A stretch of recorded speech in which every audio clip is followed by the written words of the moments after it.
Oke, selamat siang teman-teman Kompak. Shalom, sahabat Kompak Siang Lovers dimanapun Anda berada. Senang sekali kita bisa kembali bertemu dalam acara podcast Kompak Siang hari ini Senin 9 Juni 2025 tepat pukul 12.00 waktu Indonesia bagian Barat. Ya, teman-teman yang sedang menyaksikan di YouTube channel, jangan lupa untuk di-subscribe, comment, like, and share ke teman-teman yang lain, komunitas-komunitas yang lain, agar banyak orang diberkati sesuai dengan amanat agung Matius 28, 19-20, Markus 16 ayat 15 dan Kisah 1 ayat 8, agar banyak orang yang mengenal kebenaran. Ya, orang harus mengenal kebenaran. Podcast ini diselenggarakan oleh Kompak. Kompak itu komunitas sepakat. Sepakat terhadap apa? Terhadap firman Tuhan. Highest authority. Loh, kenapa highest authority? Ya, karena firman Tuhan adalah kebenaran yang ya dan amin. Ya, Yohanes 1 ayat 1 bicara pada mulanya adalah firman. Firman itu bersama. Firman itu adalah Allah. Wow. Alright. Jadi gereja, pastor, pendeta, atau siapapun juga hak kepada kebenaran firman Tuhan. Dan bukan sebaliknya. Karena firman Tuhan itu kebenaran ya dan amin. Namun sebelum kita mulai acara podcast siang hari ini, kita berdoa.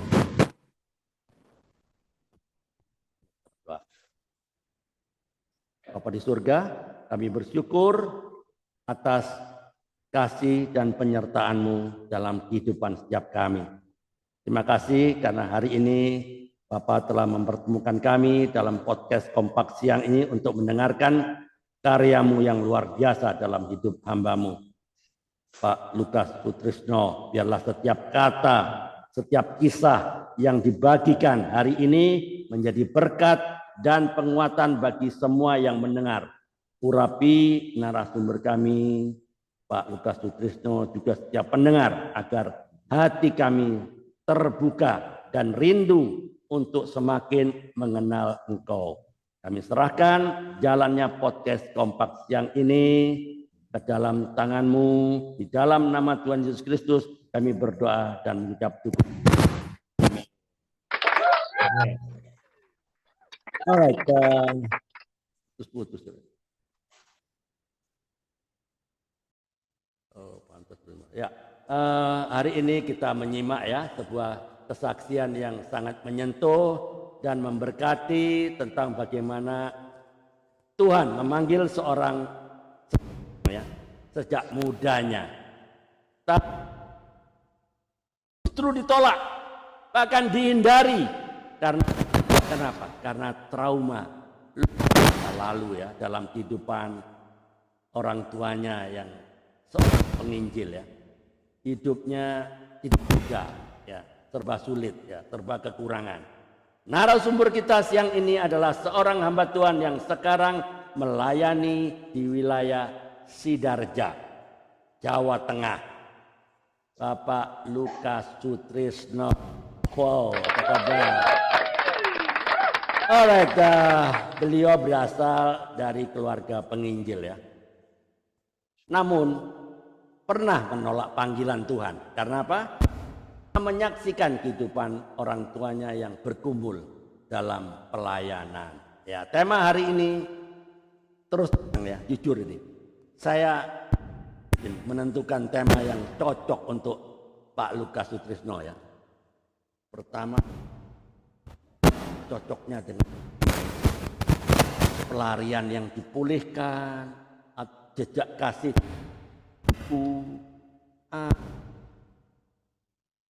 panggilan masuk perut ikan kasih dari Sidarja.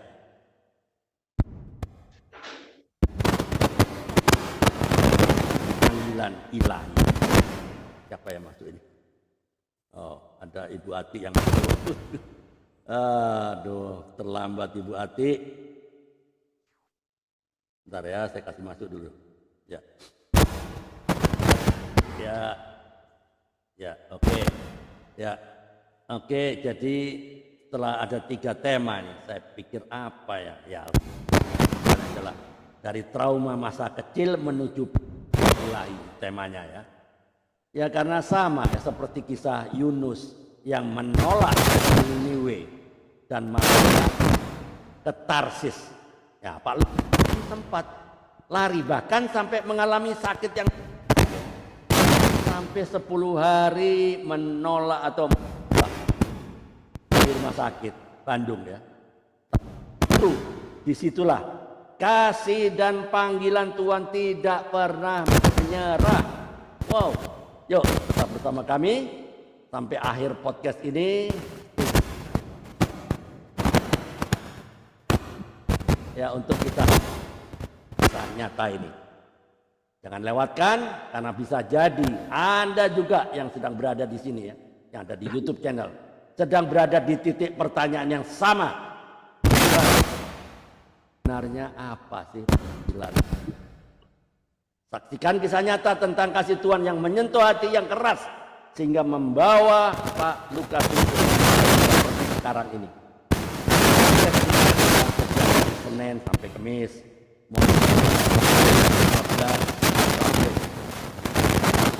jam 13:00. Nah, ruang Zoom sudah bisa diakses ya mulai jam 11.35 waktu Indonesia bagian barat. Oke, right, teman-teman, mari kita siapkan hati untuk menggali lebih dalam, memahami lebih luas, make it simple, make it meaningful. Welcome to the Revival and Recovery Room. Selamat datang di ruang kebangkitan dan ruang pemulihan. Perkenalkan secara singkat kasih siklus-siklusnya tentang keluarga dan apa kegiatan sehari-hari saat ini. Floor is yours.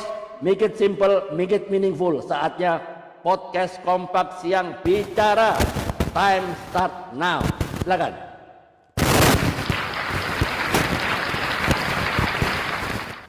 Oke, shalom semuanya. Puji nama Tuhan. Saya perkenalkan, saya Lukas Sutrisno. Saya melayani gereja GPI Lempong. Saya memiliki 1 orang istri dan 2 orang putri. Yang satu masih SMP, yang satu sedang menempuh pendidikan teologi di Bandung. Saya terlahir dari seorang keluarga penginjil pedesaan. Kami 7 bersaudara. Ya, jadi anaknya banyak. Yang menjadi hamba Tuhan itu adik saya duluan, baru saya.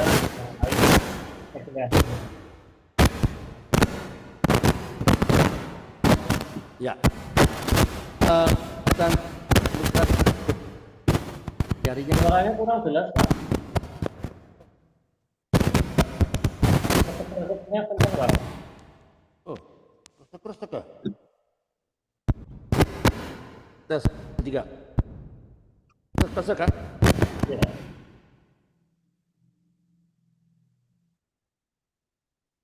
Nggak kedengeran.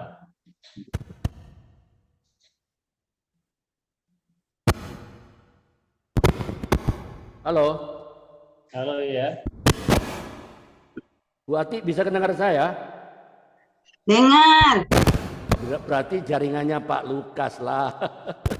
Jaringannya sampean yang lemah. Semua dengar Pak. Ya. Kalau suaranya jelas, cuma ada. Ya. Kabel lah itu. Oke, saya nggak bisa caranya nggak tahu. Ya, tetap bunyi nih, nggak tahu apa yang terjadi. Ini. Ya. Oh. Sekarang bisa dengar? Ya, sudah dengar. Oke, bisa ceritakan kegiatan sehari-hari, kesibukannya apa? Selain pelayanan. Kesibukan selain pelayanan, ya saya itu kan penghobi tanaman hias. Oke. Jadi saya memiliki banyak komunitas di tanaman hias, entah itu bonsai atau apapun. Oke, Ya, seperti bonsai ya? Bonsai Ya? ya? Bonsai. Ya, bonsai ya. bonsai. Oke. Ya, oke, lumayan tuh untuk penambah penghasilan. Oke. Oke, Pak, bisa diceritakan masa kecil kan di Sidareja. Saya dengar pergi ke Bandung segala. Apa yang terjadi, Pak? Kenapa? Ya, ceritanya seperti ini kan. Saya terlahir dari seorang anak hamba Tuhan pedesaan ya, itu tidaklah mudah ya. Apalagi kami 7 bersaudara, hampir-hampir saya nggak menikmati masa kanak-kanak. Gitu. Indahnya masa kanak-kanak itu nggak ada sama sekali. Karena yaitu pergumulan ekonomi keluarga. Nah, dalam penggiling pedesaan dengan banyak anak, ya, tentunya tidaklah mudah ya menjalani kehidupan seperti itu. Sehingga dari SD sampai SMA, mungkin saya nggak pernah dikasih uang saku sama bapak saya. Bahkan ketika masuk SMP sampai SMA, itu biaya sekolah saya itu paling murah sebenarnya. Kebetulan kan saya sekolah di sekolah Katolik waktu itu. Yang lain udah 15.000, saya 2.500. Ya. Itu sampai SMA ajek segitu saja. Karena kebetulan kan keluarga kami dekat dengan yayasan, dekat dengan kepala sekolah. Dan luar biasanya walaupun paling murah, ya, tetap ya orang tua kami nggak bisa bayar. Sehingga pada akhirnya dalam setiap tes ya kami harus dipanggil. Bahkan sampai lulus SMA pun ya, untuk menembus ijazah saya harus pergi bekerja dulu memang. Bekerja baru setelah 1 tahun di Bandung itu ya baru saya tebus. Ya, memang awal-awalnya ketika lulus sekolah ada tawaran dari Pak Gede. Dan kan Pak Gede saya seorang hamba Tuhan juga. Ada tawaran untuk masuk ke sekolah teologi. Waktu itu ada dapat sponsor dari Amerika. Tetapi memang saya tolak ya karena yaitu berangkat dari kehidupan yang pahit lah. Mengalami pahitnya menjadi seorang hamba Tuhan pedesaan dengan segala kekurangannya. Ya. Itu yang menjadi alasan saya kenapa saya menolak panggilan itu. Karena saya berpikir kalau saya mengikuti jejak saya, nanti bagaimana hidup saya ke depan. Ya. Bagaimana dengan anak-anak saya? Haruskah anak-anak saya mengalami apa yang saya rasakan? Pahitnya kehidupan di masa kecil, nggak menikmati cerianya anak-anak itu. Makanya lulus SMA saya lari ke Bandung, ke tempat teman papa saya pelayanan.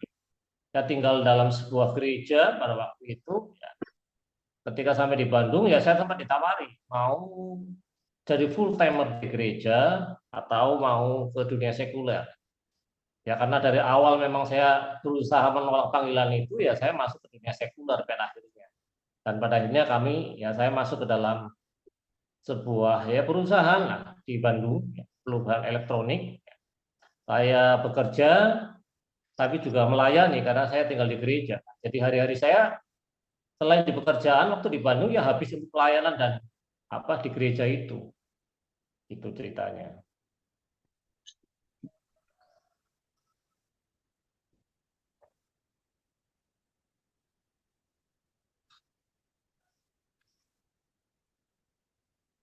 Halo.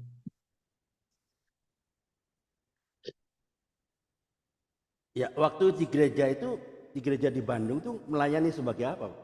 Bisa dijelaskan? Saya di waktu awal-awal kan dari desa ya, kalau dulu kan belum ada MCQ ya Pak ya, adanya overhead gitu kan, OHP yang ngepel gereja juga, karena kita kan bareng sama pengerja-pengerja di situ kan banyak pengerja-pengerja dari sekolah teologi yang sedang praktek. Gitu kan. Ya kita juga singer, pimpin pujian, seiring berjalannya waktu juga di persekutuan Kamuda ya bawa renungan, ya hampir semua pelayanan sudah saya lakukan Pak.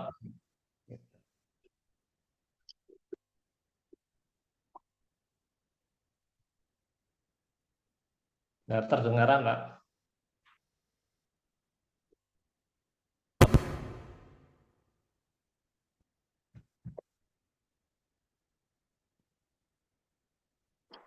Nggak dengar, Pak Andre.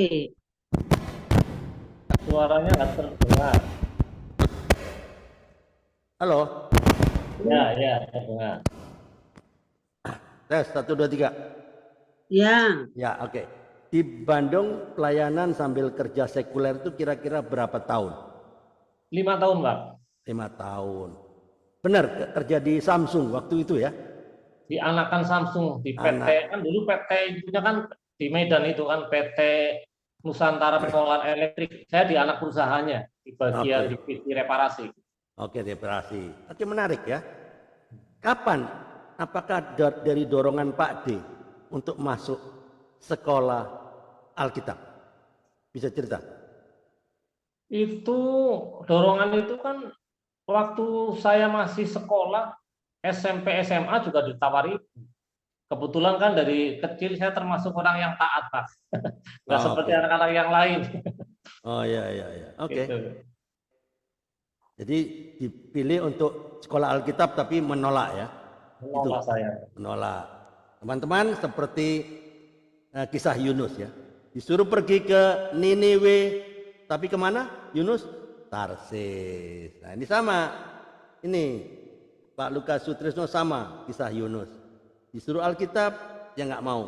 Dia pergi kerja di Samsung bagian servis reparasi sambil melayani di gereja lah, bantu-bantu pelayanan, bantu bersih-bersih selama 5 tahun.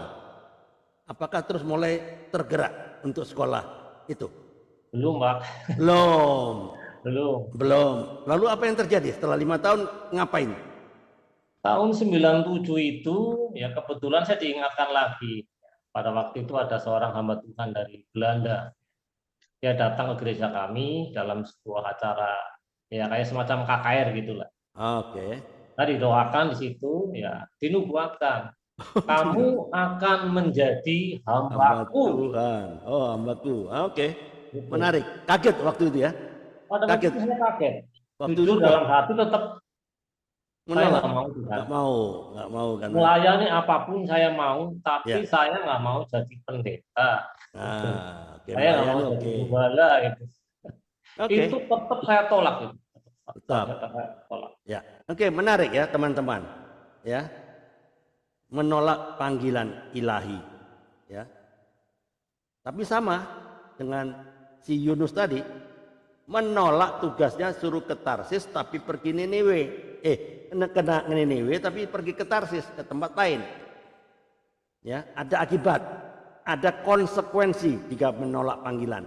Nah, ceritakan apa yang terjadi? Ya, Sampai tetap satu menolak. ketika, Saya dengar setelah mondok di rumah sakit kira. Apakah Iya. karena penolakan seperti itu? itu selang 1 tahun lah, selang 1 tahun dari perbuatan itu, sekitar tahun 98, Tuhan izinkan saya mengalami sebuah ya sakit lah. Oke. Saya juga nggak ngerti juga kenapa saya bisa sakit seperti itu. Ya, kebetulan kan pada waktu itu kan yang saya rasakan hanya batuk, panas sekali, ketika tidur juga kan kayak orang apa namanya, kayak orang mandi ya, basah semuanya. Habis bangun tidur itu seluruh tubuh terasa sakit. Ya, awalnya saya berpikir ini ya mungkin sakit biasa saja. Tapi setelah selang 2 minggu nggak sembuh-sembuh, pada akhirnya ya saya memutuskan untuk cari dokter. Kebetulan waktu itu kan tempat di mana saya tinggal kan dekat dengan dokter praktek. Oke. Tuhan tuntun saya ke situ. Ya, singkat cerita, dokter itu ya suka bercanda dengan pasien. Oke. Apa dibilang? Paru-paru kamu itu kebanjiran ya. Waktu itu saya juga nggak ngerti. Paru-paru bisa kebanjiran itu kan sesuatu yang nggak pernah saya tahu. Pada akhirnya ya dokter ini yang mengatakan kamu harus opname. Ya. Paru-paru kamu itu bermasalah. Ya. Oke. Itu kan kalau nggak disedot itu kamu nggak akan sembuh. Itu sesak nafas itu nggak akan pernah sembuh. Ya. Pada akhirnya dia rekomendasikan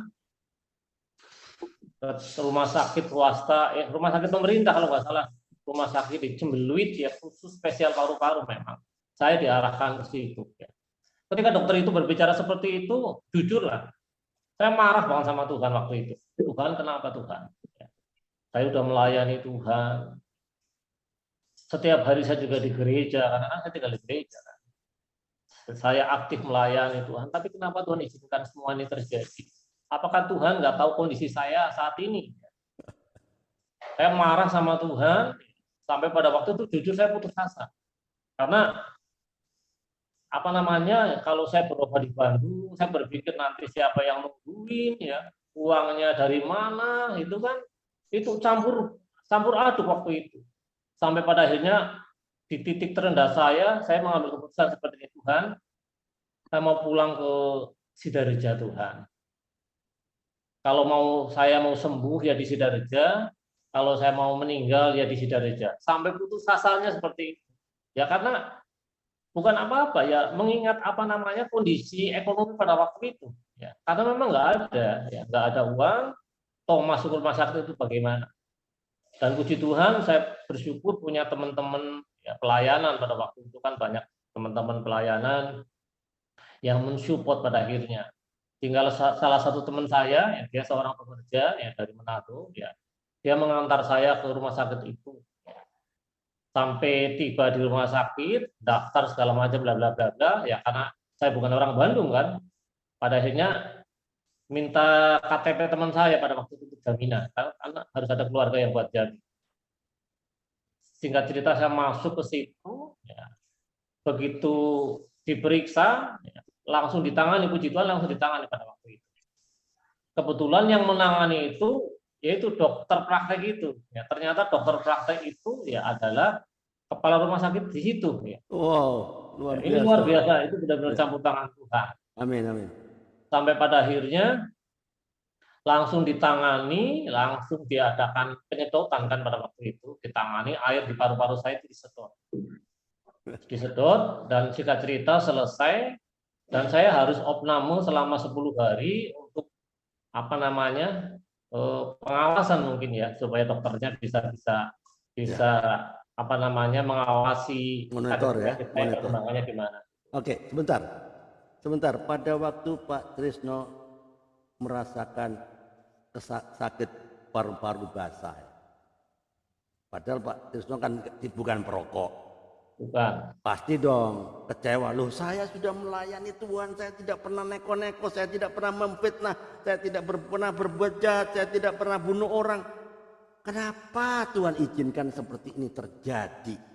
Kok orang yang nggak kenal Tuhan, orang jahat, kok hidupnya enak, tambah kaya, tambah sehat? Itu yang ada di pikirannya waktu itu kan? Ah ya, masuk akal, masuk akal. Tapi pernahkah berpikir, oh saya kan sudah dinubuatkan untuk jadi hamba Tuhan, saya menolak, apakah ini konsekuensi dari penolakan terhadap panggilan Tuhan atau tidak? Waktu itu terpikir nggak seperti itu? Waktu itu saya nggak pernah berpikir seperti itu, Pak. Oke. Memang pada waktu itu ya saya berpikirnya seperti ini. Dulu kan dalam setiap doa-doa saya berpikirnya seperti ini. Tuhan, saya pengen ngalami mukjizat. Ya. Saya pengen ngalami Tuhan, bahwa Tuhan bisa menyembuhkan, bisa menolong, bukan dari kata orang, tetapi yang benar-benar saya rasakan sendiri. Ya. Waktu itu saya nggak berpikir tentang saya lari dari panggilan itu. Saya hanya berpikir seperti itu. Oh, mungkin ini dampak dari doa saya, Pak ya. Ya, oke. Ya, masuk akal. Oke. Wah, luar biasa ini pengalamannya. Jadi intinya adalah kekecewaan terhadap Tuhan. Sepertinya Tuhan nggak dengar doa saya. Tuhan tidak kabulkan doa saya. Sepertinya Tuhan tuh nggak ada. Saya anaknya, saya melayani, kok nggak diperhatikan? Kan begitu, ya nggak? Ya, masuk akal. Masuk akal. Belum terpikir bahwa sudah dinubuatkan oleh hamba Tuhan besar di KKR, tapi tetap itu bisa-bisanya dia. Mungkin waktu itu berpikir begitu kan? Saya kan punya jalan hidup sendiri, kenapa dia harus ditentukan orang? Pada waktu itu mungkin berpikiran karena Pak Sutrisno masih muda, nggak mengerti panggilan seperti apa, nggak ngerti. Yang penting saya mau membahagiakan anak-anak, adik-adik atau siapalah, itu yang ada di pikirannya waktu itu. Ndilalah. Ndilalah itu bahasa Ibrani lagi. Ya, tak disangka-sangka, sakit sampai mondok 10 hari di rumah sakit. Masih belum terpikir. Wah, ini Yunus saja hanya 3 hari di perut ikan. Ini kok 10 hari malah di rumah sakit gara-gara menolak panggilan ini. Belum terpikir. Wah, berarti sudah 3 kali Yunus. Ini waktu itu masih belum terpikir. Oke, nggak apa-apa, saya ikutin ceritanya. Lalu setelah masuk kerja di Samsung segala macam, masih tetap pelayanan, habis itu sakit. Habis itu setelah kerja di Samsung selesai, apa kerjaan lain? Ada kerjaan lain? Atau pulang ke Sidareja? Setelah dari Samsung saya pulang ke Sidareja. Oke, Sidareja apakah ada pekerjaan yang menanti ataukah hanya ya bantu-bantu orang tua untuk melayanan atau bagaimana? Bisa cerita? Pada waktu itu saya berpikir kan setelah sembuh kan saya berpikir memang Tuhan saya mau pulang lah. Oke. Mau pulang ya karena mungkin saya juga sudah ya bosan juga lah. Bosan juga di merantau, saya pengen pulang. Oke. Lagian di Sidareja kan juga banyak pekerjaan juga kan, banyak pekerjaan di situ ya. Singkat ceritanya ya saya bekerja menikah ya di Sidareja itu. Oh, oke. Lah ya sebelum menikah kan harus punya kerjaan kan, mau ngopeni anak orang, ngopeni bahasa Ibrani lagi nih. Memelihara orang kan. Kan sebelum menikah kerja apa gitu kan pasti tanya apa mertua. Waktu pulang dari Bandung saya itu kerja di toko emas. Oh, oke. Toko emas. Makanya dulu saya sering ke Purwokerto itu pulakan emas itu. Di toko Arjuna, toko Aneka itu sering kita ke sana. Oh ya Arjuna Aneka ya. Oke. Ya. Ya, oke, karena sudah merasa punya pekerjaan, punya penghasilan, memberanikan diri untuk melamar seorang gadis. Kan begitu kan ceritanya? Iya, betul. Oke. Tolong dikoreksi kalau saya salah ya. Waktu menikah masih belum terpikir bahwa saya ini dinubuatkan panggilan, tidak terpikir.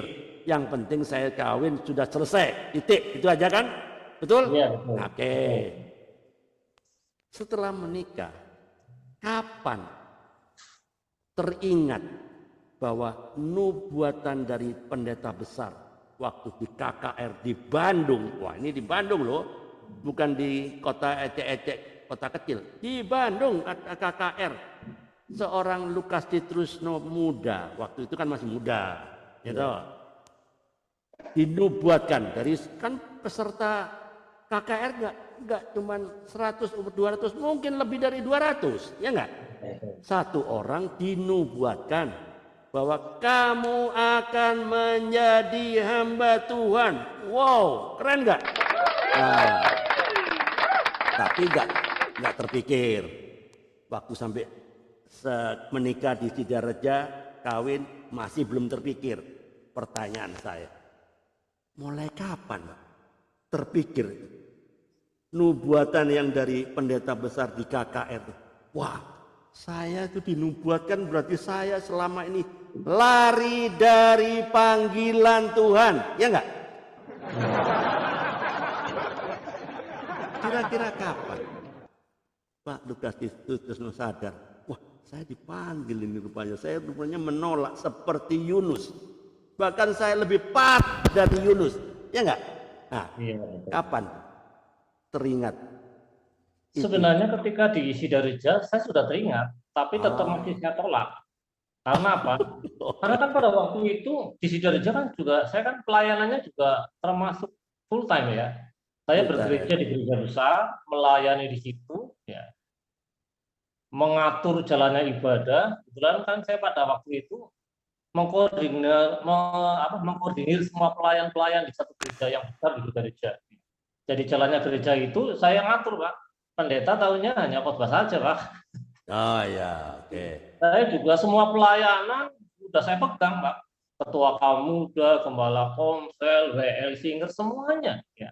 Cuma satu yang saya hindari ya memang penolakan untuk jadi hamba Tuhan. Bahkan ketika saya kumpul-kumpul dengan teman-teman, yaitu ketika ada rencana jadi hamba Tuhan, enggak, tidak, tetap saya mengeraskan hati karena memang saya nggak mau jadi hamba Tuhan, nggak mau jadi pendeta, ya.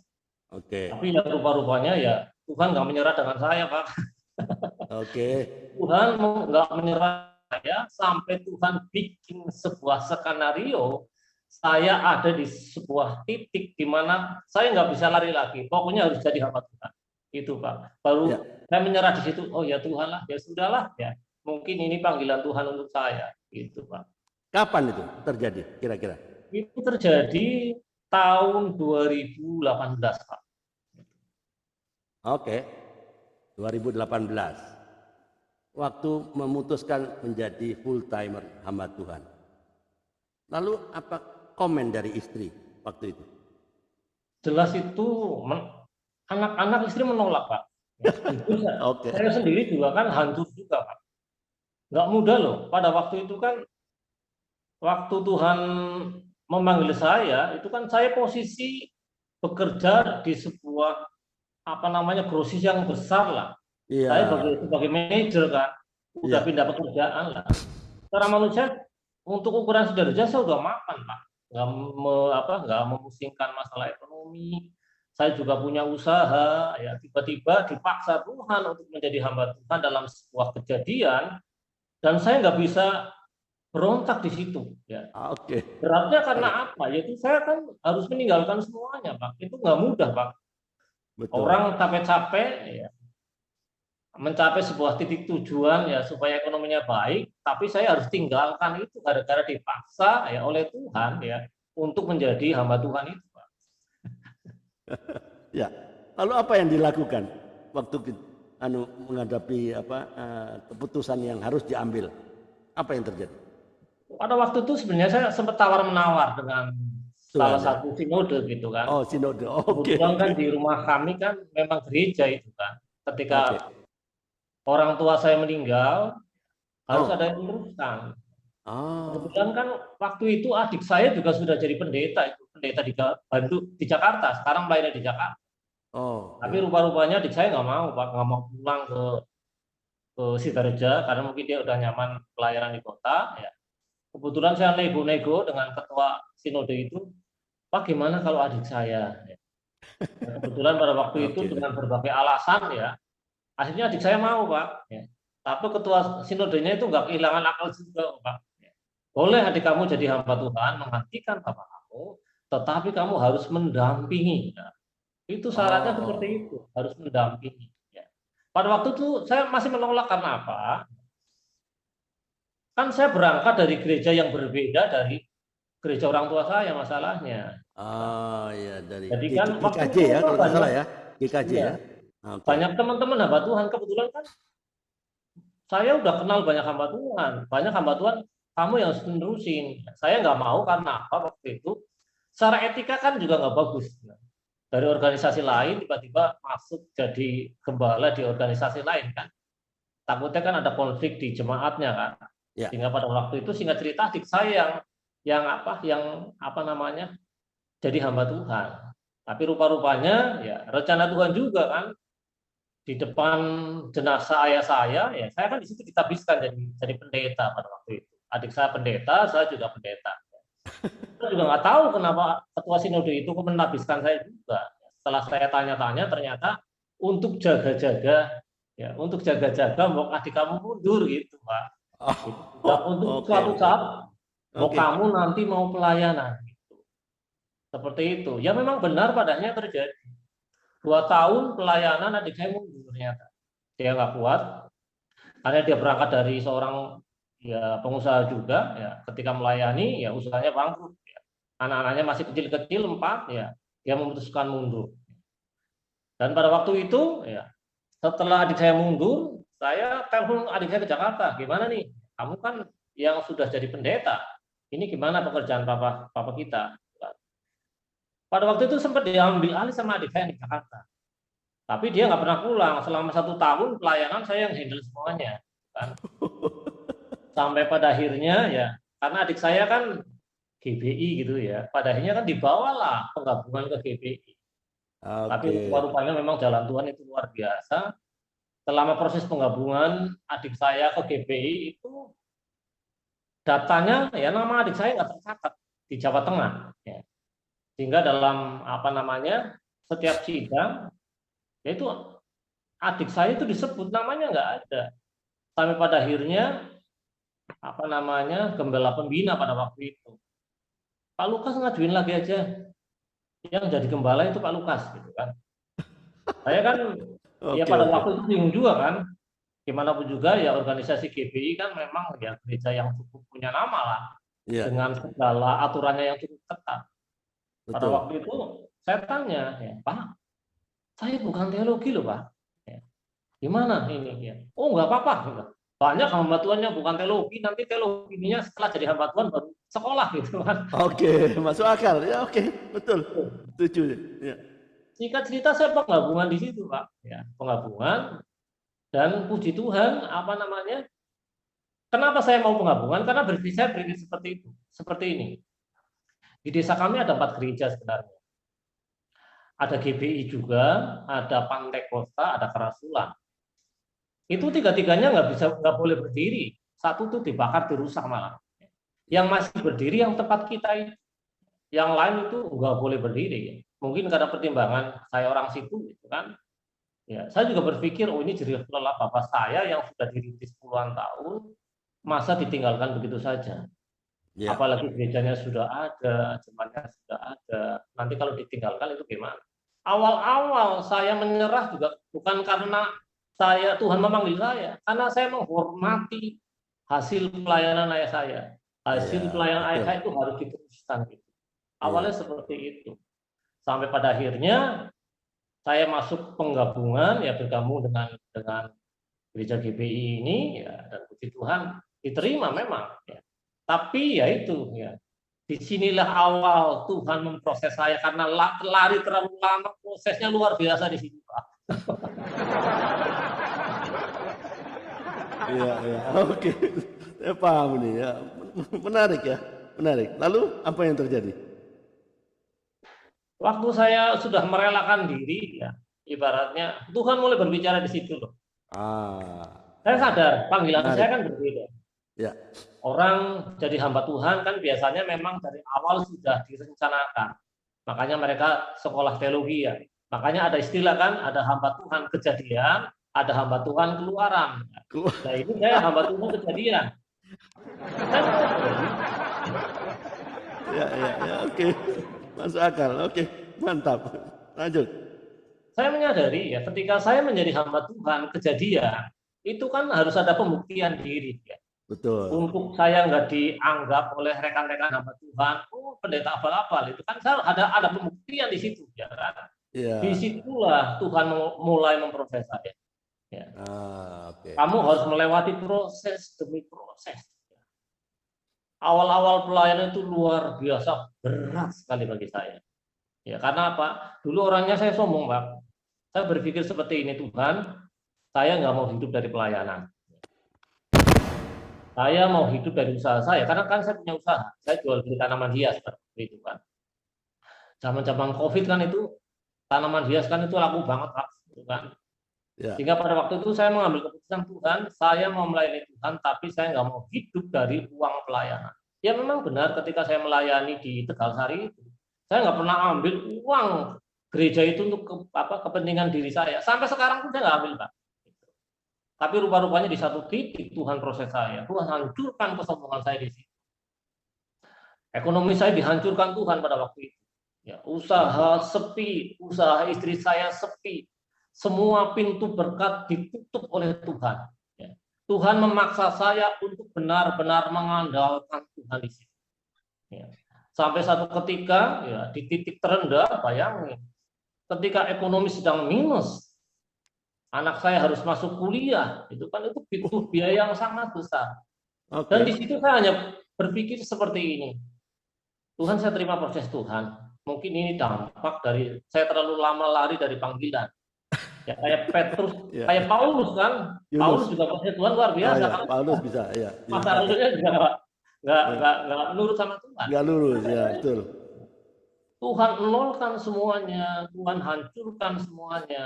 sampai satu ketika kalau nggak salah itu sekitar 3 tahun yang lalu, Tuhan katakan sekali lagi sama saya, kamu harus melewati satu proses lagi.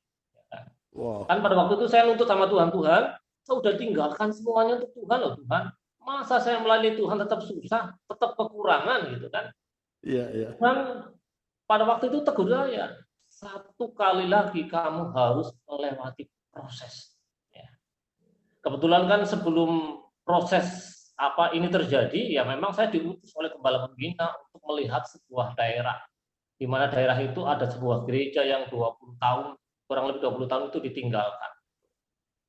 Singkat ceritanya, ya, ketika saya ada pertemuan di Purwokerto pada waktu itu, ulang tahun GB Haleluya, pada waktu itu ada pembicaranya, saya masih ingat Pak Henry Suteja pada waktu itu. Ya.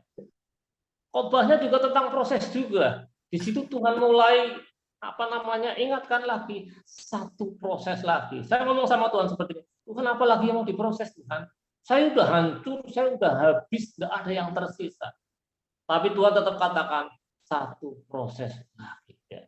Itu saya berpikir dalam pikiran saya sepanjang ibadah itu, ya, sampai satu ketika, apalagi prosesnya Tuhan, ya, saya udah hancur loh. Saya nggak tahu proses Tuhan seperti apa. Singkat cerita saya pulang dari Purwokerto, ya, jam 11 malam, kondisi pada waktu itu memang hujan lah. Tapi saya bersyukur ya sepanjang perjalanan, ya ketika saya lewati, ya hujan berhenti, ya. Belakangannya hujan, ya. Saya lewati, depannya hujannya berhenti sampai ke daerah Gandrung pada waktu itu. 11 malam kira-kira, ya kecepatan yang cukup tinggi lah, sekitar 60-70 ya. Di situ saya mengalami kecelakaan tunggal pada waktu itu. Padahal saya bawa anak dan istri saya, karena hanya menghindari lubang, jalan yang berlubang. Habis hujan kan jalannya itu tertutup air. Saya menghindari. Ya, betul. Iya. Terjadilah kecelakaan tunggal di situ, ya, di mana ya motor saya nggak bisa dikendalikan, ya, motor itu terseret cukup jauh, mungkin ada sekitar 10-20 meter, karena saya nggak sadar. Ketika proses itu terjadi saya nggak sadar, saya pingsan memang. Tahu-taunya ya saya sudah di itu banyak orang nolongin saya pada waktu itu. Dan ketika saya tersadar, yang terpikir dalam pikiran saya itu anak dan istri saya itu kemana? Anak, ya, ada anak ya, masih kecil ya? Masih kecil. Masih kecil. Masih kecil, ya. Masih kecil. Ya. Itu rempet 3. Ya. Anak istri saya itu mental. Ya. Mental itu cukup jauh di belakang saya. Sehingga ketika saya sadar, saya cari mereka. Aduh ini, gimana Tuhan? Bagaimana dengan anak dan istri saya? Karena biasanya dalam sebuah kecelakaan kan yang bonceng itu yang fatal itu. Iya, betul. Apalagi pada waktu itu kan ya memang jalanan juga cukup banyak mobil gitu. Takutnya kan tertabrak atau gimana. Iya. Tapi puji Tuhan ya setelah saya sadar, saya cari anak istri, ya ketemu, dan saya bersyukur ya. Anak istri saya itu nggak mengalami luka apapun. Ya. Puji Tuhan. Nggak mengalami luka apapun. Nggak ada lecet-lecet, nggak ada ya? Nggak ada lecet-lecet. Puji Tuhan. Ya. Ketika saya tanya sama istri saya, kok bisa seperti itu? Ketika mental itu seakan-akan kayak ada yang gendong gitu apa ya? Ada yang pegang.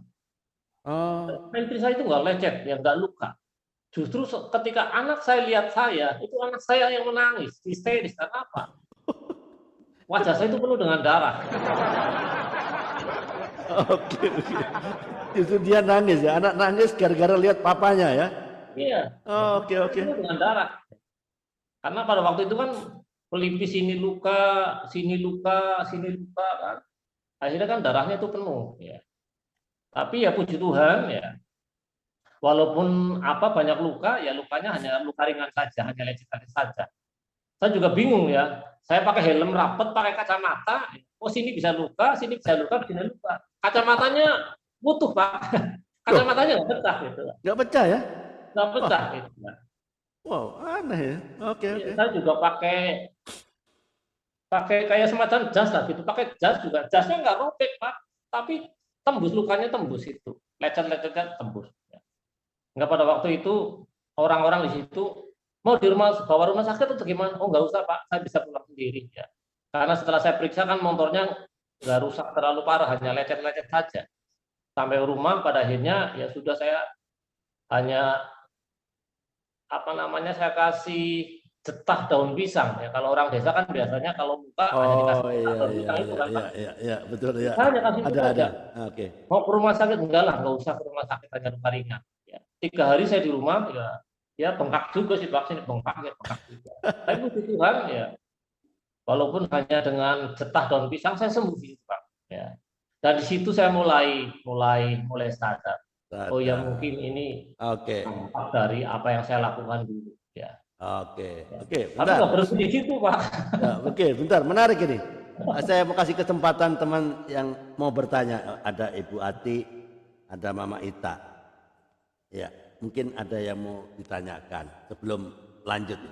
Ini menarik, ya, menarik mengenai Pak Lukas ini jadi Yunus dia menolak panggilan, tapi nggak merasa menolak. Ini aneh, nggak merasa menolak, merasa biasa-biasa. Ya, sudah dinubuatkan oleh pendeta besar di suatu KKR loh. KKR bukan di desa, di Bandung loh. Ini orangnya pasti lebih 200. Tapi yang dipanggil ke altar hanya manusia satu ini loh. Yang dinubuatkan satu-satunya loh. Tapi dia tetap aja seperti Yunus. Suruh ke Niniwe, dia pergi ke Tarsis. Oke, ada teman-teman yang mau bertanya. Bu Ati, Mama Ita, silakan. Buka mikrofonnya sebelum saya lanjut. Iya, Ya, silakan Mama Ita. Ibu Ati.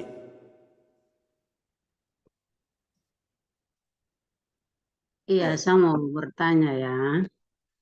Eh, Bapak siapa tadi ini namanya? Pak Lukas Lukas, Sutrisno. Lukas Pak Sutrisno. Lukas, iya.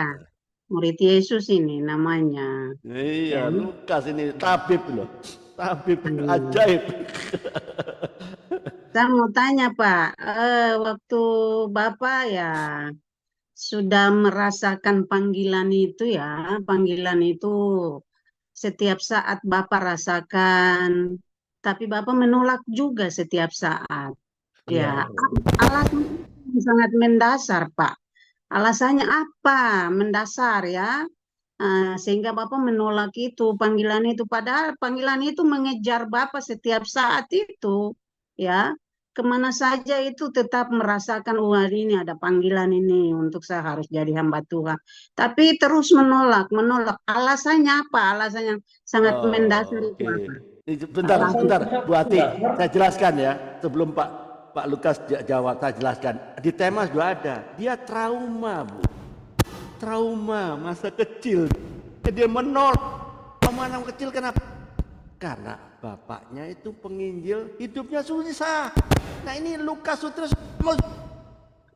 Oh, itu poinnya situ.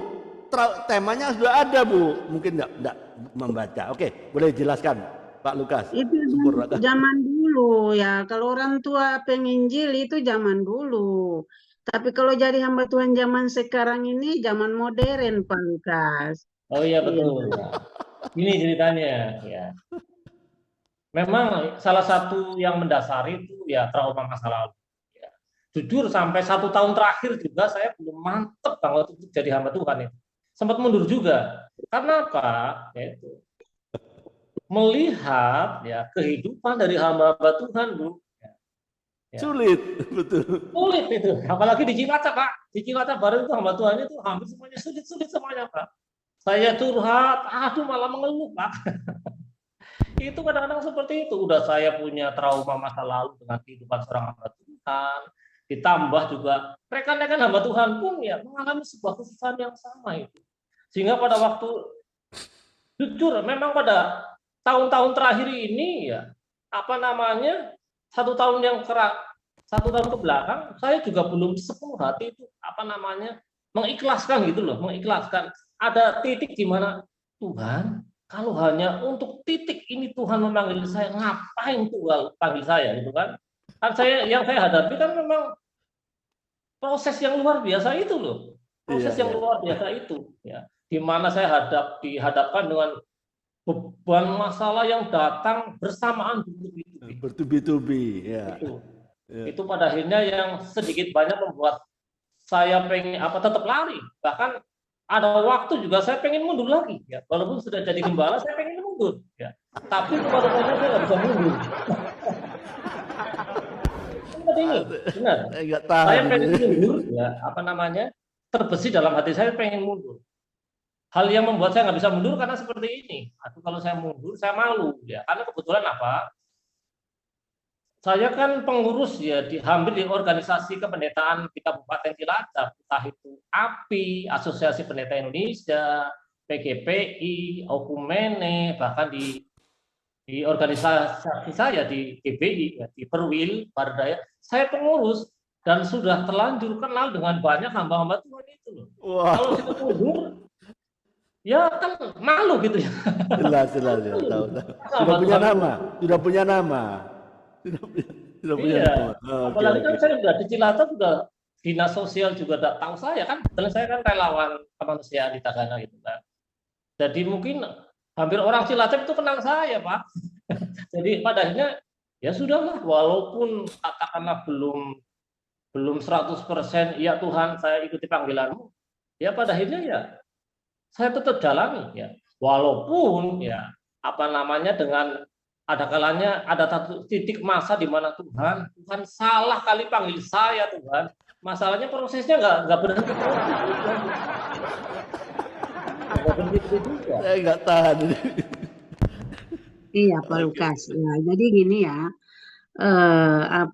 kita diutus ya, kita diutus untuk ada pada dunia misi.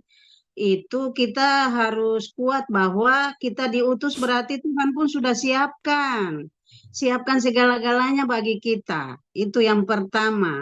Yang kedua, kita diutus ada di dunia misi melayani Tuhan. Itu kita nggak bisa memikirkan kekayaan. Kita nggak bisa kaya, hamba Tuhan nggak bisa kaya. Karena akhirnya nanti kita lebih cenderung pada harta kekayaan daripada melayani. Seperti Oke. itu. Saya di Papua lebih jahat Pak, penderitaan awal itu Pak. Di Papua melayani di Papua itu luar biasa. Tapi kita lewati dari tahun ke tahun sampai pada waktu yang kita sendiri ya menabur lalu kita menuai seperti itu. Makasih Pak Lukas. Oke, Tuhan terima kasih berkati. Ibu Ati, terima kasih. Luar biasa Ibu Ati dari Ambon memberi kita motivasi ya. Jadi oke. Mama Ita ada yang mau ditanyakan sebelum saya lanjut. Silakan Mama Ita. Iya Pak Andre. Oke. Saya mau ya. Salam semuanya, Pak Lukas, selamat kenal. Saya Bu Rita dari Depok. Ya, saya ikutin begitu ya perjalanan rohaninya Pak Lukas. Ya, menurut panggilannya, ya panggilan yang maju mundur, maju mundur, maju mundur, banyak mundurnya tuh Pak.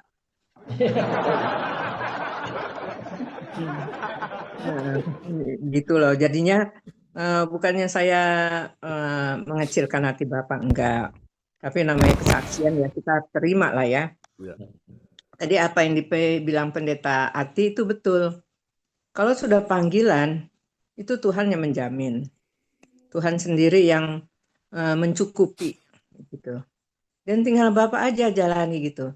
Memang untuk menjadi hamba Tuhan, Tuhan hanya minta seperti Tuhan gitu. Ya Tuhan aja jalan tidak pakai, kalau sekarang mah enak ya pendeta-pendeta tuh pakai mobilnya keren-keren. Kalau zaman Tuhan Yesus menginjili itu berjalan kaki kan. Iya. Nggak naik. Saya belum dengar Tuhan Yesus naik onta, naik keledai baru hanya terakhir aja gitu ya. Jadi ya itu memang penderitaan. Kalau saya bilang sih bukan penderitaan ya. Ya selama kita di dunia ini ya menderita. Siapapun bukan hamba Tuhan aja. Semua orang yang dunia karirnya bagus berakhirnya juga biasa. Karena segala sesuatu ada batasnya kan. Segala sesuatu dan segitu ya. Pertanyaan saya begini loh Pak. Bapak lari dari panggilan-panggilan itu. Tadi saya katakan maju, mundur lagi, maju, begitu. Saya lihat Bapak tuh akhirnya nggak percaya. Saya bilang nggak percaya lah, nggak percaya. Nah, pertanyaan saya, tidak percayanya itu dalam saya nggak mau lihat materi ya Pak ya. Saya hanya melihat rohani Bapak itu tidak percayanya kenapa. Itu aja Pak. Bagaimana gitu loh. Sampai Tuhan Bapak tidak percaya daulat Tuhan. Namanya Tuhan pencipta langit dan bumi. Nah, hanya saya itu deh. Secara rohani, kenapa Bapak tidak percaya dengan kuasa Tuhan? Itu aja pertanyaan saya Pak. Mantap, ini luar biasa nih. Pertanyaannya tajam betul ini. Setajam silet. Oke, saya suka nih. Oke, silakan.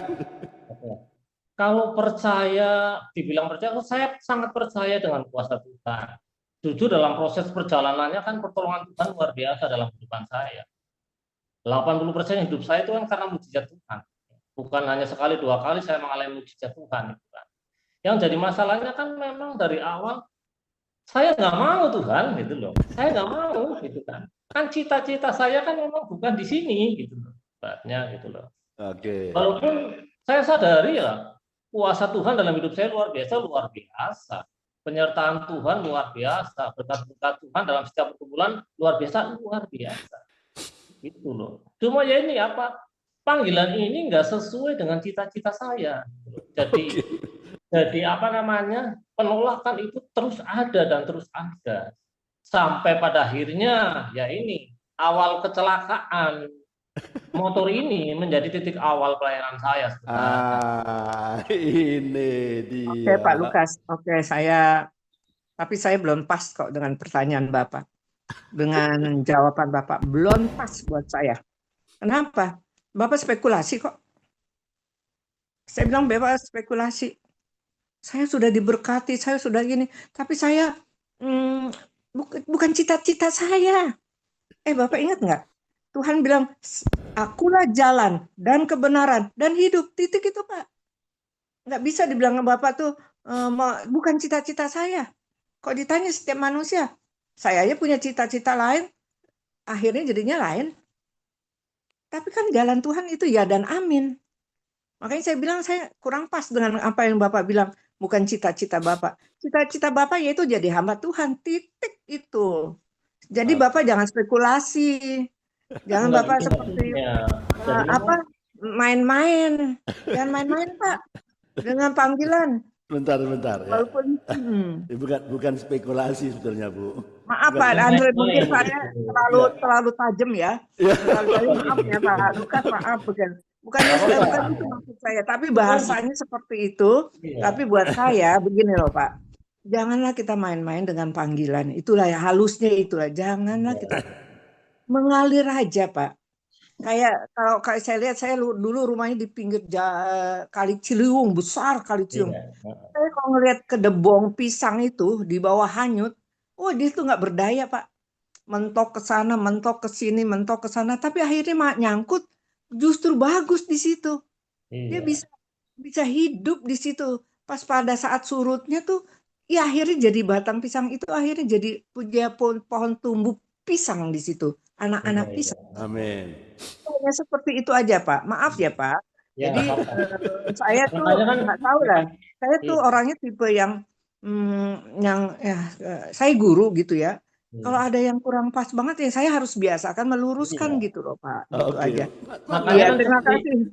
Iya, makanya kan seperti ini ya. Jadi yang tadi saya ceritakan kan penggalan-penggalan kisah gitu kan. Endingnya kan belum gitu kan. Proses perjalanan penolakan saya itu kan. Endingnya belum. Endingnya belum gitu. Oh ya, masih pertengahan Bu. Mama Ita, masih pertengahan. Oh iya. Ya ini menarik ini. Gak apa-apa. It's okay. Iya, jadi begini nih Pak Andre.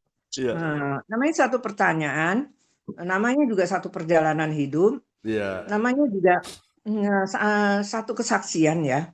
Kesaksian itu ya kisah nyata lah memang iya, ada akhirnya yang saya percaya bahwa inilah endingnya yang akan Tuhan, ya itulah pembentukan ya. Makanya saya bilang, amin.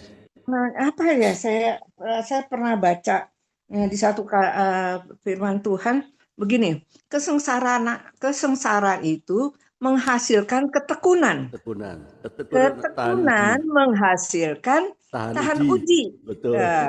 Tahan uji menghasilkan Ketaatan. ketaatan. Ya. Ketaatan menghasilkan apa tuh ya indah lah pada waktunya begitu loh. Ya. Saya pernah baca seperti itu. Itu saya tanam gitu loh Pak Lukas. Sehingga saya ya saya percayalah nanti di endingnya aja di Pak Lukas saya teruskan ikutin aja itu aja. Dari saya Pak Andre, terima kasih. Oke. Ya, itu firmannya di Roma 5 ayat 4, Bu. Oh gitu ya. Dan ketekunan menimbulkan tahan uji menimbulkan pengharapan. Ya, oke, menarik ya ini. Ada yang mau ditanyakan lagi? Cukup Andre, cukup. Sudah cukup. Ya. Oke, saya lanjutkan ya sebelum Pak Lukas lanjutkan endingnya. Belum ending. Tapi saya mau kasih ilustrasi supaya terbuka semua ya, teman-teman yang di Zoom maupun yang di YouTube channel. Ini udah mulai banyak ini di YouTube channel supaya paham kenapa dia menolak. Gini ya, saya kasih ilustrasi supaya paham kemana ini arahnya Pak Lukas. Saya tahu ceritanya karena saya audisi dulu. Pak Lukas sebelum masuk podcast saya audisi. Jadi saya ceritanya. Oke, saya kasih ilustrasi ya kepada Ibu Ati sama Mama Ita. Jadi kalau kita pernah nggak kita menonton film? Saya pendek saja. Film seorang jagoan melawan suatu gerombolan. Wah, lagi berperang ya. Berperang. Harusnya jagoan ini kalah dong, dikeroyok banyak. Tapi apa yang terjadi? Ternyata waktu ditusuk dia bisa mengelak, waktu dilempar batu itu dia bisa lewati. Kenapa itu? Karena cerita itu sudah didesain oleh skenario. Tentunya juga oleh sutradara. Betul? Jadi tetap jagoannya yang Tuhan sudah menskenario. Ini Tuhan adalah skenario yang terbesar dari segala jagat raya. Adalah sutradara yang terbesar di segala jagat raya. Kalau Tuhan sudah memberikan visi kepada kita, Tuhan akan menyediakan apa? Provisi. Itu poinnya. Kalau Tuhan sudah memberikan visi, visi Pak Lukas Sutisno sebagai hamba Tuhan, itu akan sediakan provisinya. Nggak mungkin dibiarin. Dia kan sutradara. Enggak. Jagoan yang kita lihat di film itu harusnya dia kalah karena dikeroyok ini, tapi menang dia. Ya kan sering gitu kan. Sering nonton film. Kenapa dia menang? Karena didesain oleh siapa? Oleh skenario, oleh sutradara. Nah, kita juga punya sutradara. Sutradaranya harus Lukas itu menang, tapi dia menolak ke sini, akhirnya dijewer sampai naik motor kecelakaan. Katakanlah itulah, mungkin salah satu jeweran. Mungkin ada jeweran lain yang kita tidak tahu apa yang terjadi kalau dia masih menolak. Kira-kira kalau Pak Lukas gak kecelakaan, jangan-jangan Pak Lukas juga nggak tahu ini. Kan gitu, dikasihlah jeweran agak keras. Walaupun lecet-lecet, tapi istrinya nggak dilibatkan, tetap selamat. Ya, itu siapa? Skenario siapa itu? Ya Tuhan lah. Ya nggak? Nah itu kita. Kalau Tuhan memberikan suatu visi kepada setiap kita, ya sama-sama saya juga nggak berpikir saya ada di sini. Saya nggak mau sebetulnya. Suruh pimpin podcast, nggak ada lah. Zoom yang ada podcastnya ada, nggak ada.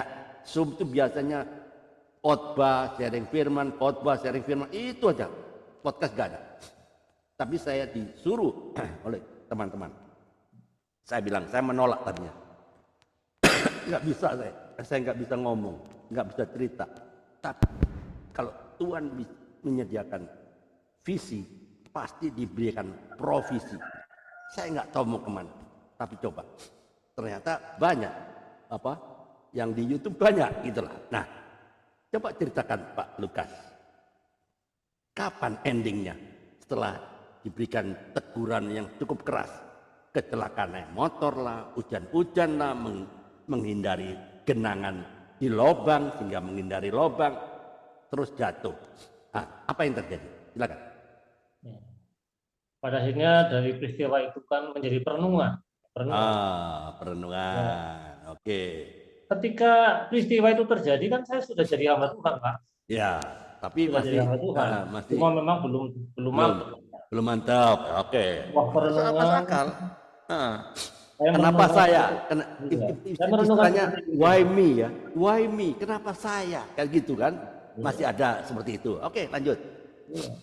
Dalam perenungan itu saya sempat juga berpikir, Tuhan, kalau memang prosesnya Tuhan seperti ini, ya sudahlah, saya mau ikuti saja. Sehingga pada waktu itu kan sebelum saya berpikir seperti itu, saya kan punya teman-teman banyak hamba Tuhan yang ya sudah besar lah ya, gerejanya besar, tema-temanya. Ya saya kan sharing sama mereka kan, Pak, awal-awal pelayanan Bapak itu pembentukannya gimana gitu. Kan cerita. Itu lumayan, ya, mulai mantap ya, mulai melangkah. Oke. Mereka bercerita, ya sama, penderitaan dan perindaan. Padang gurun, betul. Iya, padang gurun. Ya, tanya lagi sama teman saya itu hamba Tuhan di GPI Purbalingga 2, Pak Pendeta Katamis. Gimana prosesnya, Pak? Ya sama gitu. Jadi ada peneguhan lah ya.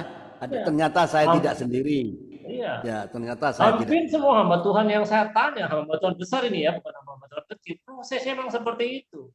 Di situ saya baru menyadari, oh iya ya Tuhan, ya. Ternyata ya ini jalan saya mungkin ya memang harus seperti ini. Proses Tuhan sama saya ya mungkin benar ya sesuai dengan panggilan. Tapi kan saya nggak berhenti di situ, Pak. Iya. Pada waktu itu saya ngomong sama Tuhan seperti ini, Tuhan, ya, setelah proses itu ya. Terus Tuhan kapan waktunya ketika saya melayani Tuhan ya, saya bisa nggak mengalami padang gurun ya, dalam artian ya sekali-kali Tuhan kebun anggur lah ya kan, jangan padang gurun terus ya. Sampai Tuhan berbicara ke saya seperti ini ya. Naik ke gunung ya kan, naik ke gunung, rumahku di sana masih jadi reruntuhan ya. Tuhan ingatkan saya di dalam kitab Hagai ya. Belum saatnya kamu mendiami rumah yang dipapani dengan baik ya, dalam kitab Hagai itu ada, sementara rumahku ya masih jadi reruntuhan ya. Jadi intinya Tuhan mengutus saya untuk naik ke gunung mencari gereja yang hancur itu. Kebetulan kan sebelum peristiwa saya jatuh 3 bulan sebelumnya saya sudah diutus sama gembala pembina supaya saya cari gereja itu. Ya. Tapi saya memang nggak mau. Bukan apa-apa, karena memang saya nggak tahu lokasinya. Memang jalannya kan medannya itu terlalu ekstrim pada waktu itu.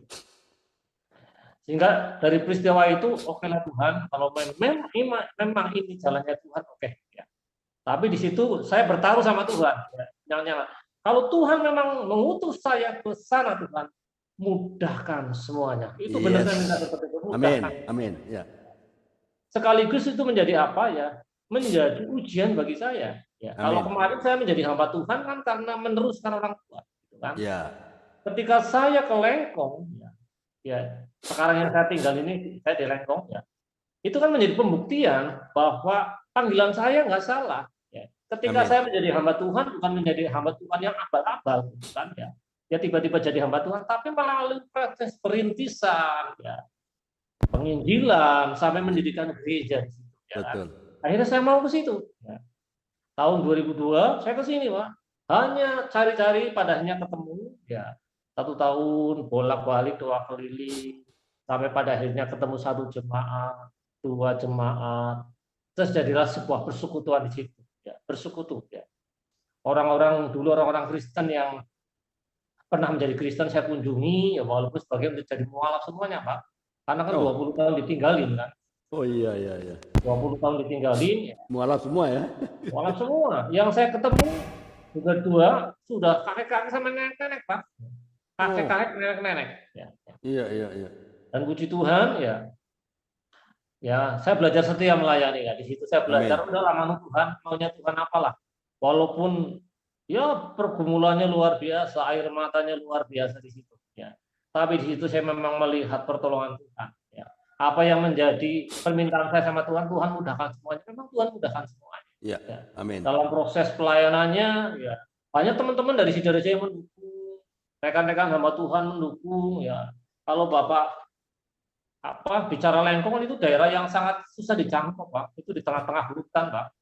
Itu Iya, harus iya. naik gunung. Kalau dari Sidoarjo 1 jam perjalanan, Pak. Oh, Naik masih jauh lah ya? gunung. Iya, Masih jauh. Oke. jauh itu.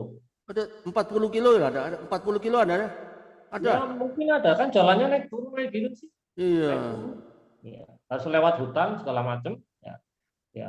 Ya di Lengkong inilah saya diproses Tuhan luar biasa. Oh, Iya, iya. saya menyadari ternyata ini panggilan saya sampai pada akhirnya ya walaupun kami hanya dua tiga orang mengambil keputusan gereja ini harus dibangun kembali. Ya. Amin.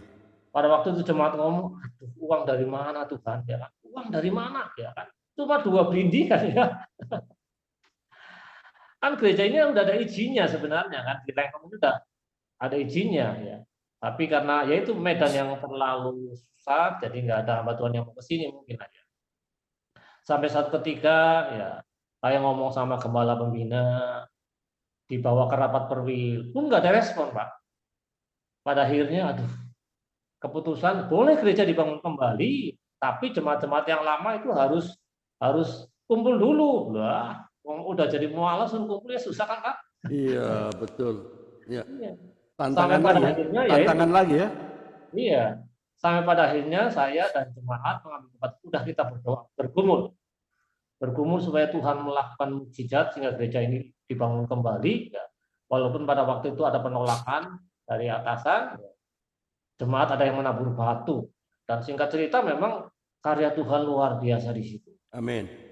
Ibu rohani saya, GBI Tante Ruby Dirgantara sekarang kan ya, itu memang minta juga tanda sama Tuhan. Dia punya hati juga untuk sini, pengen bangun sini. Ya. Walaupun mungkin pada waktu itu kan nggak ada dukungan bulat dari rekan-rekan hamba Tuhan yang tergabung di Kultika Purwokerto. Dia minta tanda sama Tuhan juga. Kalau memang Lengkong harus dibangun, ya dia waktu itu ngomong ada orang yang kirim duit lah dari Jakarta berapa gitu. Dan itu terjadi memang. Ya. Amin. Singkat cerita, ya kita bergumul ya dari Purwokerto ya kita beribadah di rumah yang runtuh ya kita doain sama-sama dan dalam sebuah pertemuan pada akhirnya ya diutarakan dan puji Tuhan pada waktu itu teman-teman dari hamba Tuhan ya semuanya menabur pada waktu itu ya, ada sekitar 17 gereja menabur terkumpul uang sekitar 70 juta kalau nggak salah waktu itu pembangunan dimulai dan di situ ya ketika pembangunan berjalan berkat Tuhan itu luar biasa. Amin. Ya, makanya gereja Lengkong itu berdiri. Tuhan menyediakan provisi ya. Benar ya. Gereja ini berdiri dari patungan gereja-gereja, bukan Amin. hanya GBI saja. Ada teman saya dari Bandung, gereja Kaintong, membantu. Orang-orang Katolik dari Sidoarjo membantu. Bantu. Gereja-gereja Jakarta juga membantu. Padahal saya nggak pernah minta-minta. Ya Tuhan gerakkan ya. Tuhan gerakkan ya. Iya, iya. Tiba-tiba mereka gerakan sendiri. Ada yang datang, Pak boleh kami bantu jalan. Oh silakan. Kami nggak minta-minta. Dan puji Tuhan, memang Tuhan mudahkan semuanya sampai pada akhirnya gereja ini selesai. Ya, cukup banyak ya karena renovasi sama Bini Pastori hampir sekitar 300 juta kurang lah. Banyak itu. 300 juta kurang. Tahun 2023 itu. Nah, itu. Di situ saya melihat ternyata ya memang luar biasa. Bukan ini panggilan saya. Ya di situ saya mulai ya Tuhan lah. Saya mau melayani, ya memang kalau ini panggilan saya mau melayani. Ya. Sampai satu ketika Tuhan ngomong seperti ini. Berbicara tentang pelayanan, bukan tentang di mana kamu melayani, berapa yang kamu layani. Ya. Pelayanan berbicara tentang seberapa setia kamu mau melayani. Wah, itu Amin. teguran Tuhan yang luar biasa. Luar biasa. Saya disadarkan benar-benar. Jadi pelayanan ternyata tentang saya, bukan tentang apa yang di luar saya. Di Iya. situ mulai oke lah Tuhan. Kalau memang ini peneguhan panggilan Tuhan seperti itu, udah ya. Saya mau sepenuh hati melayani Tuhan, walaupun dengan berbagai tantangan, dengan berbagai persoalan. Tapi saya bersyukur melihat pertolongan Tuhan yang luar biasa. Oh iya. Berkat-berkat Tuhan ya, Tuhan sediakan luar biasa. Justru yang membantu saya bukan jemaat sini, malah jemaat yang jauh-jauh. Jauh-jauh. Nggak kenal lagi. Nggak kenal lagi ya? Nggak kenal lagi. Nggak kenal lagi. Coba. Kenal. Oke, menarik ya. Apa komentar dari istri? Bagaimana mengenai jadi hamba Tuhan susah lah. Ada komen nggak waktu Pak Lukas betul-betul terjun full heart? Ya komentar itu tetap ada lah Pak. Ya. Karena gimana pun juga kan kita berangkat dari zona nyaman ke zona yang nggak nyaman. Iya, Ketika betul. ada masa di mana pas sebelum lagi kan tetap kan komentar kan. Ya. Apa Bahkan dia? anak saya yang kedua sampai sekarang pun kan biasa saya ajak ke lengkong kan. Ya karena berkali-kali jatuh Pak, ketika naik tanjakan motornya itu terbalik, sampai pada akhirnya dia nggak mau lagi ke pelayanan, nggak mau jadi hamba Tuhan, nggak mau. Susah, pelayanannya Pak itu susah gitu. Anak saya yang kedua itu trauma. Tapi ya seiring berjalannya waktu ya mulai ada penerimaan, mulai adaptasi. Ya. Karena adaptasi dari zona nyaman ke zona yang nggak nyaman kan memang butuh yang namanya proses Pak. Nggak bisa serta-merta langsung menerima begitu saja. Ya, apalagi ya dari hal yang enak ke tidak nggak enak kan itu kan butuh proses. Yang namanya manusia kan seperti itu. Tapi bersyukur sekarang istri saya sudah mendukung saya dimanapun. Amin. Nah, itu yang penting. Pulang malam lewat hutang, ya kita berdua bersama Pak, ya nikmati. Puji Ya. Udah menikmati gitu. Jadi beban hidup udah nggak jadi beban lagi. Makanya Tuhan ingatkan saya ya, kekurangan ya sudah hafal, saya tahu kekurangan. Saya kelimpahan juga kayak Paulus ngomong itu kan. Ya. Aku tahu apa itu kekurangan, aku tahu apa itu kelimpahan, dan aku menunjukkan diriku dengan apa yang ada padaku. Ya di situ pada akhirnya ya udah kita enjoy sampai sekarang. Ya. Mau ada uang, mau tidak ada uang, ya sudah sama saja, nggak ada bedanya bagi saya. Ya, karena ya saya bersyukur dalam setiap pergumulan, yaitu seperti saya katakan tadi, ada kebutuhan, ya pasti ada pertolongan Tuhan, ada kebutuhan dan ada pertolongan. Karena saking seringnya, jadi udah terbiasa antara kelebihan dan kekurangan sudah menjadi sama sekali. Ya. Udah kebal ya. Oke. Sekaligus gini Pak, ya. Pembangunan gereja Lengkong menjadi pembuktian ya bagi diri saya gitu loh. Oh ternyata Tuhan nggak salah panggil saya. Buktinya ya saya bisa kayak hamba Tuhan yang lain kan, perintisan, bisa bangun gereja gitu kan. Itu juga bisa menambah rasa percaya diri saya bahwa saya jadi hamba Tuhan itu bukan karena ya meneruskan bapak saya ditapiskan. Ya, memang panggilan khusus saya juga pribadi. Dari awal. Ya. Sehingga pada akhirnya boleh bertanya lagi Pak Andre? Boleh. Oh ya, silakan Mama Ita, silakan. Iya, terima kasih Pak Lukas. Ujung-ujungnya yang itulah karya Tuhan yang besar ya. Segala sesuatu jatuh bangunnya memang harus terjadi. Gitu, tinggal respon kita kan ya. Respon kita bagaimana untuk menerimanya. Seperti itu. Memang goncangan sih. Ya pasti. Nah, sudah jadi hamba Tuhan aja, sudah hidupnya, udah ada gereja nih Pak ya, sudah ada jemaat. Dua gereja. Dua gereja kan, otomatis dua gereja ini tetap itu tantangan masih ada, hambatan masih ada, masalah masih ada ya, seperti itu. Tapi kita jadi udah kuat ya Pak ya. Udah kuat. Nah, jadi kita sudah bisa menerima. Iya, sudah bisa menerima keadaan. Sudah bisa menerima. Iya, udah menerima keadaan bahwa ujungnya pasti seperti ini. Iya. Tinggal waktu kan ya. Ya, jadi saya bisa menerima apa yang dikatakan Bapak. Saya bisa mengambil kesimpulannya ya, kesimpulannya bukan hamba Tuhan nih Pak, hanya jemaat biasa lah saya gitu. lautan aja ada tepinya gitu loh Pak. Betul, betul ya. Ya kan? Iya, Sungai betul. aja ada ujungnya Betul. gitu. Daratan aja ada tepiannya juga. Iya, Ya. betul. Jadi satu masalah itu masalah ada, tapi itu membuat kita kuat karena kalau kita sadari ada ujungnya, ada batasnya, ada selesainya. Ada expire-nya ada. Expire-nya ada. Ada expirednya, benar Pak Andre, ada expirednya sehingga Betul. itu yang kita timba selama kita hidup di dunia ini memang harus seperti itu. Maksudnya tantangan seperti itu supaya kita nggak sombong, Iya, Amin. supaya betul. kita nggak bergantung kepada kekuatan kita, supaya Iya, kita nggak bergantung kepada orang. Nah, iya, kita betul. bergantung sepenuhnya kepada Tuhan. Amin. Saya kalau begini saya lihat perjalanannya Yusuf. Iya, betul. Iya kan, betul Iya, kan betul. pertanyaan Amin. Yusuf. Iya. Nah, Proses, Yusuf, proses panjang. Yusuf, Proses eh, panjang. prosesnya panjang.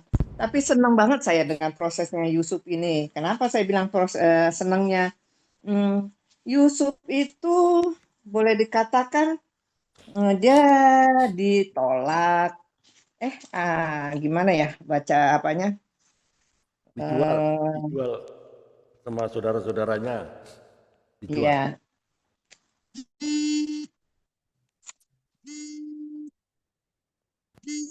Ada telepon masuk. eh,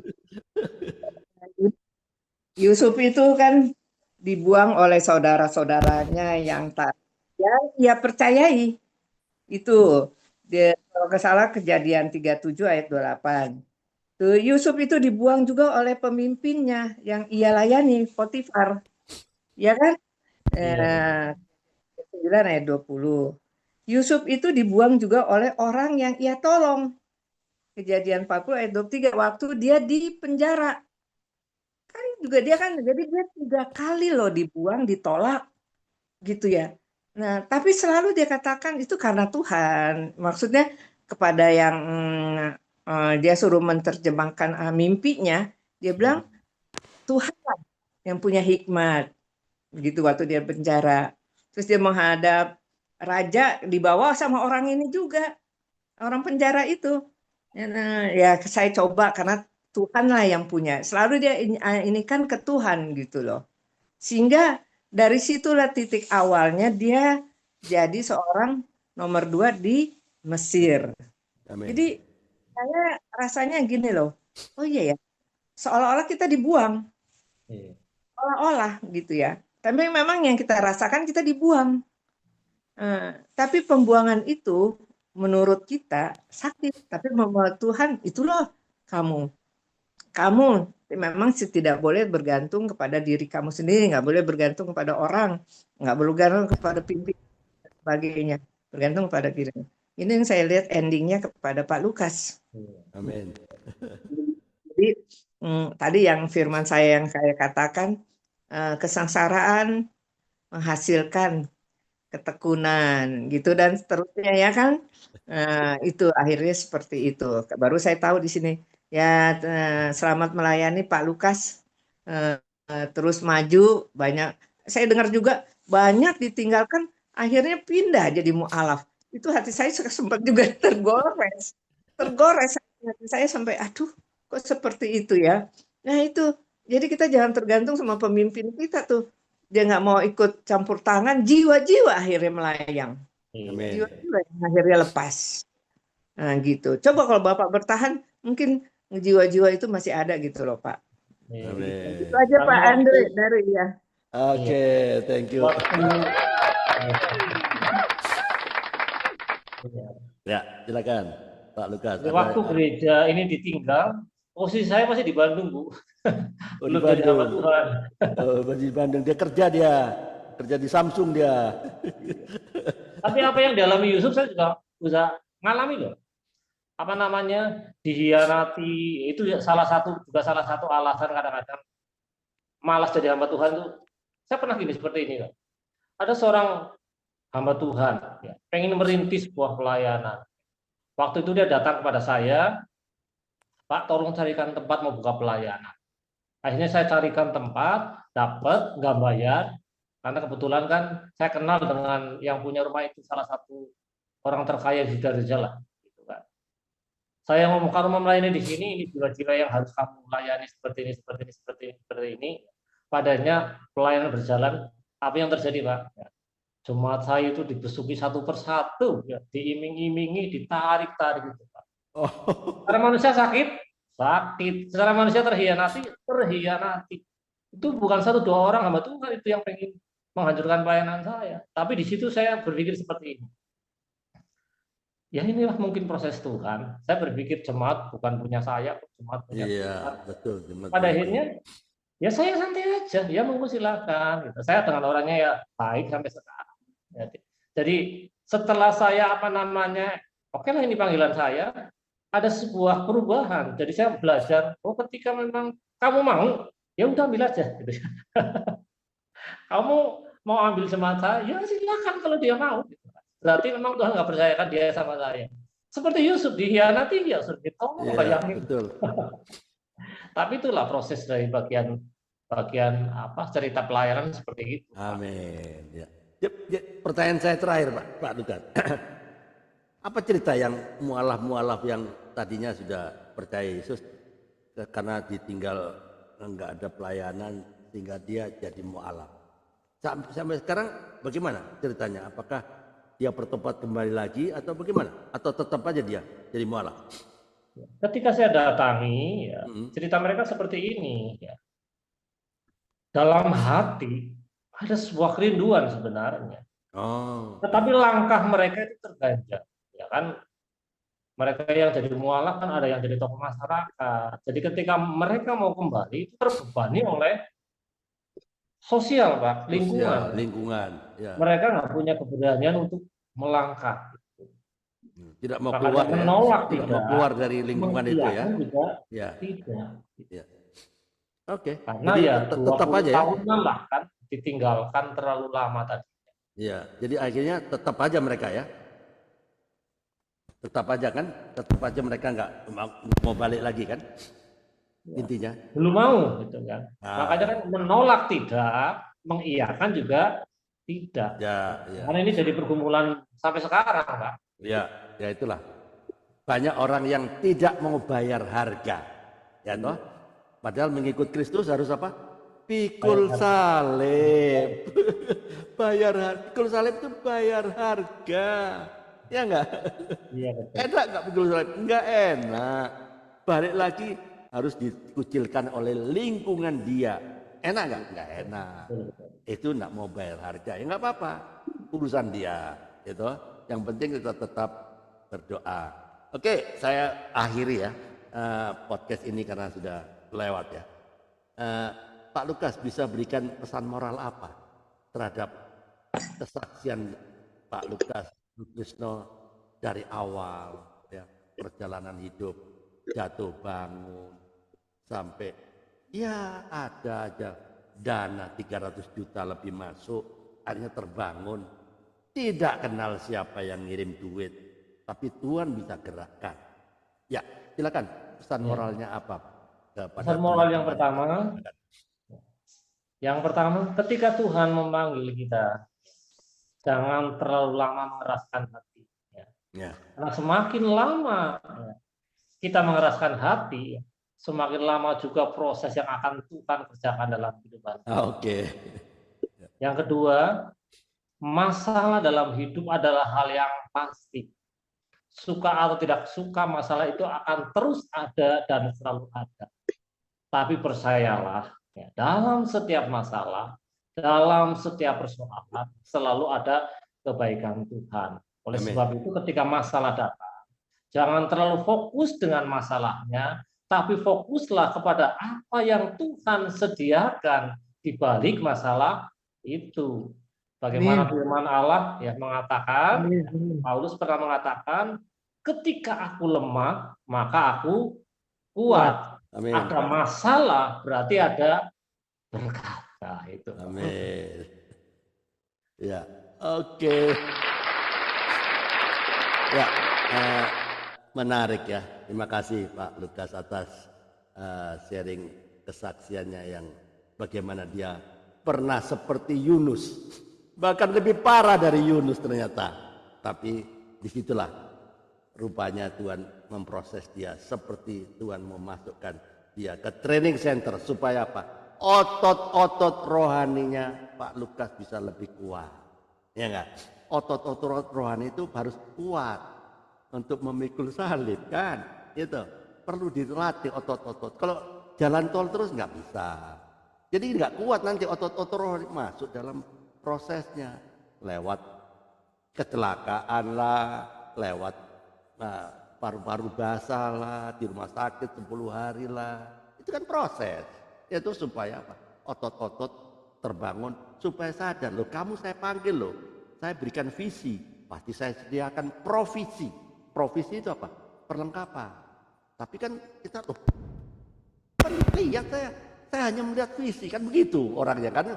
Orang dulu kan begitu. Saya hanya melihat visi Tuhan, tapi saya nggak lihat provisinya. Provisi itu perlengkapan, ya nggak? Dana segala macam. Nah, saya mau provisi dulu. Tuhan nggak mau. Tuhan berikan visi. Ini loh visi kamu. Ini kalau Tuhan berikan visi, pasti ada provisi. Sama dengan skenario film tadi, sudah diatur sama skenario sutradara harus menang. Jagoan itu harus menang, walaupun di penjara di apa harus menang. Seperti Yusuf kan, Yusuf diproses Tuhan, ya 13 tahun jadi penguasa Tuhan. Nah, saya menarik ya, sepertinya menarik apa yang dialami oleh Pak Lukas ya. Kita sebagai orang percaya, Pak Lukas sebagai orang percaya, taat kepada Tuhan Yesus ya, pelayanan apa, tapi kok hidup itu kok semakin sulit. Itu yang terjadi kan.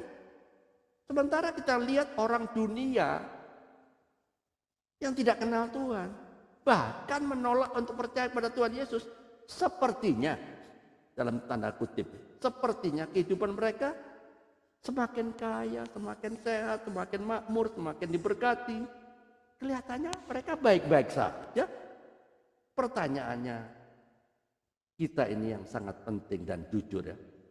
Banyak orang percaya termasuk tokoh-tokoh Alkitab, ya tokoh-tokoh besar Alkitab, pernah mengumpulkan hal yang sama, ya enggak?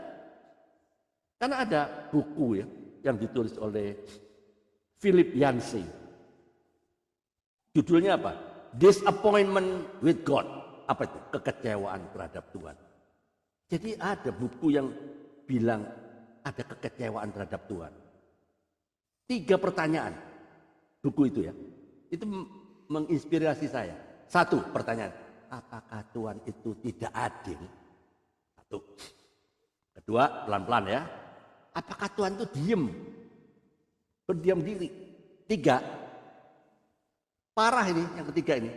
Apakah Tuhan itu bersembunyi? Jangan-jangan Tuhan sembunyi, nggak tahu bahwa Lukas Sutrisno sedang sakit parah, sedang kecelakaan. Kemana Tuhan itu? Orang yang nggak kenal Tuhan enak hidupnya. Dan pengalaman Pak Lukas ini sebagai murid yang Tuhan yang taat. Tapi faktanya menghadapi hidup yang sulit. Yang tadi itu yang diceritakan, saya terinspirasi lagi. Memang tidak mudah, kehidupan Pak Lukas tidak mudah.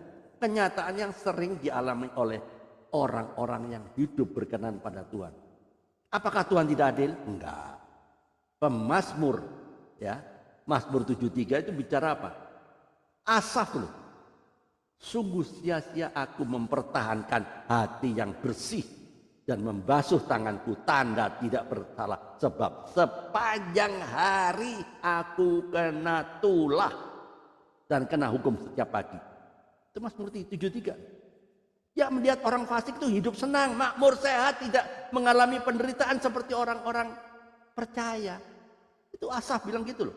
Tapi titik baliknya datang ketika ia masuk dalam tempat kudus Allah. Dia bisa mengerti sesungguhnya di tempat-tempat licin, sebetulnya di tempat-tempat licin Tuhan taruh mereka, engkau jatuhkan mereka sehingga hancur. Itu endingnya itu.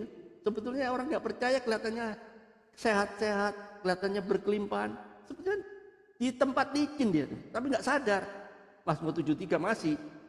Jadi keadilan Tuhan itu tetap ada, Pak. Ya sering saya juga berpikir begitu, Pak. Nah, wajar, gitu. Sering tidak langsung terlihat sekarang. Keadilannya pasti dinyatakan, namun waktunya memang bukan selalu sesuai dengan apa yang kita mau. Apakah Tuhan berdiam diri? Kadang terasa seperti Tuhan itu tidak menjawab doa kita, ya enggak? Sepertinya. Seperti itu Tuhan tidak peduli. Tapi Alkitab menunjukkan bahwa Tuhan seringkali bekerja di dalam keheningan, di dalam hening, di dalam sepi. Seperti dalam kisah Ayub kan. Ayub adalah orang benar loh. Bukan orang yang begajulan, enggak, orang benar, tapi kehilangan segalanya. Segalanya, hartanya, anak istrinya habis semua. Ia berteriak kepada Tuhan, merasa apa? Ditinggalkan. Ya kita nggak seperti Ayub juga sih, tapi kita berpikir seperti inilah. Ya termasuk penderitaan dan ketidakadilan itu yang sepertinya dalam tanda kutip. Apakah Tuhan bersembunyi? Enggak. Tuhan sendiri merasakan loh waktu di kayu salib kan. Allahku, Allahku, mengapa engkau tinggalkan aku? Ya enggak.